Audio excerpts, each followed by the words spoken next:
let's talk about how you can carry out a fair recruitment process. It matters because you want to get the right person and you also want to limit any liability that might arise out of the recruitment process. So we'll look at two aspects of this.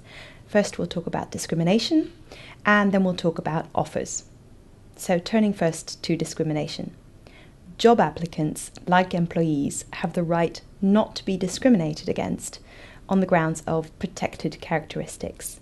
Now, these protected characteristics are age, disability, gender reassignment, sex, sexual orientation, pregnancy, marital status, race, and religion. So you cannot discriminate against a job applicant in deciding whether to hire them or how you hire them on the grounds of any of those protected characteristics. When you are setting up your recruitment process, think about how that will work in practice. So, for example, a disabled applicant might need some reasonable adjustments so that he or she can attend the interview. Or perhaps a single mother might not be able to come in the evening because of childcare arrangements. So try to think about this. Also, make sure that your advert is not discriminatory. So if you're asking for young or mature candidates, that's potentially discriminatory on the grounds of age. Think about the meaning behind the words that you're using. Next, think about the paper trail. So when you're making a decision, you should have a fair, objective reason to take or not take any particular applicant.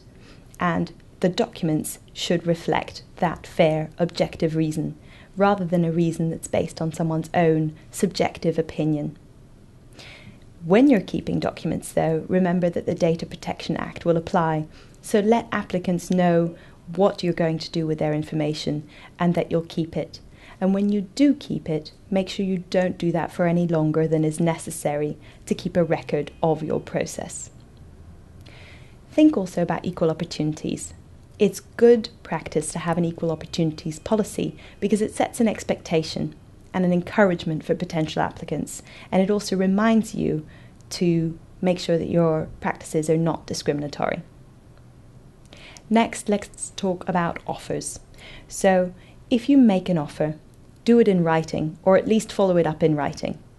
That offer should set out the key terms of the proposed engagement, such as salary or working hours, and it should also set out some conditions, so that the offer doesn't take effect unless certain conditions are satisfied.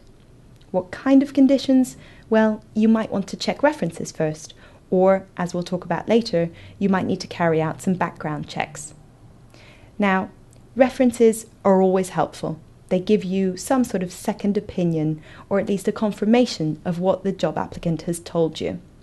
But you may find that there's not much information on references these days, because a previous employer generally just confirms the role that the applicant used to have and the dates that they had that role, because giving any more information might expose the previous employer to some liability.